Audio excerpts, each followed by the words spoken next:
ഓണമൊക്കെ പ്രമാണിച്ച് നമുക്ക് കുറേ പച്ചക്കറികളൊക്കെ വാങ്ങാനായിട്ട് ഞങ്ങൾ ഇറങ്ങിയതാണ്. കുറേ പച്ചക്കറി സാധനങ്ങളൊക്കെ വേണ്ടായോ, കാരണം നമ്മൾ പച്ചക്കറിയിലാണ് ഏറ്റവും കൂടുതൽ ഓണം ആഘോഷിക്കുന്നത്. അന്നത്തെ ദിവസം നമ്മൾ മീനോ ഇറച്ചിയോ അങ്ങനത്തെ കാര്യങ്ങളൊന്നും നമ്മളത് കഴിക്കാറില്ല. അങ്ങനെ പച്ചക്കറികളെല്ലാം വാങ്ങി വീട്ടിലെത്തി. പിന്നെ നമ്മൾ മലയാളിക്കടയിൽ പോയി കുറേ സാധനങ്ങളൊക്കെ വാങ്ങിയായിരുന്നു. കാരണം പായസത്തിനായിട്ട് ആവശ്യമുള്ള പ്രഥമം വെക്കുമ്പോൾ നമുക്ക് അതിനായിട്ട് ആവശ്യമുള്ള കുറേ കാര്യങ്ങളൊക്കെ വേണമായിരുന്നു. അങ്ങനെ രാവിലെ പാട്ടും മേളമൊക്കെ ആയിട്ട് അപ്പനും മക്കളും അവിടെ നിന്ന് ഭയങ്കര ആഘോഷമൊക്കെ തുടങ്ങി.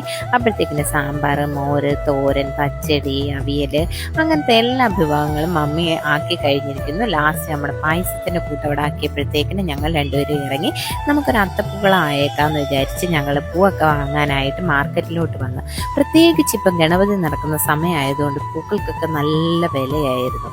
എന്നാലും നമുക്ക് ആവശ്യമുള്ള കുറേശ്ശെ പൂക്കളൊക്കെ നമ്മൾ വാങ്ങി നമ്മൾ കുറച്ച് മുല്ലപ്പൂവും കൂടി വെക്കാമെന്ന് വിചാരിച്ചിട്ട് അവിടുന്ന് ചെന്ന് വില ചോദിച്ചപ്പോൾ ഭയങ്കര വില കേട്ടോ.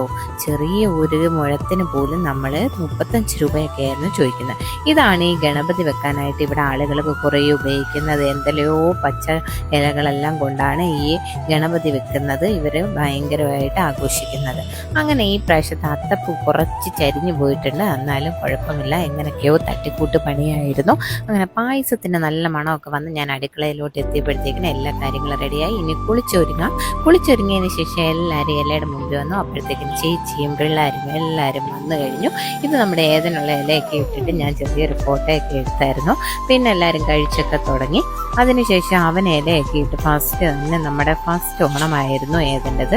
അങ്ങനെ അവനെ മുണ്ടൊക്കെ ഉടുപ്പിച്ച് നമ്മൾ അവിടെ ഇരുത്തി.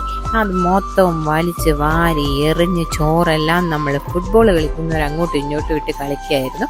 പിന്നെ അതിനുശേഷം നമ്മുടെ ഓർമ്മയ്ക്കായിട്ട് കുറേ ഫോട്ടോസൊക്കെ എടുത്തു. ഇനി അടുത്ത വീഡിയോയിലൂടെ കാണുന്നവരെ ഓക്കെ, ബായ്.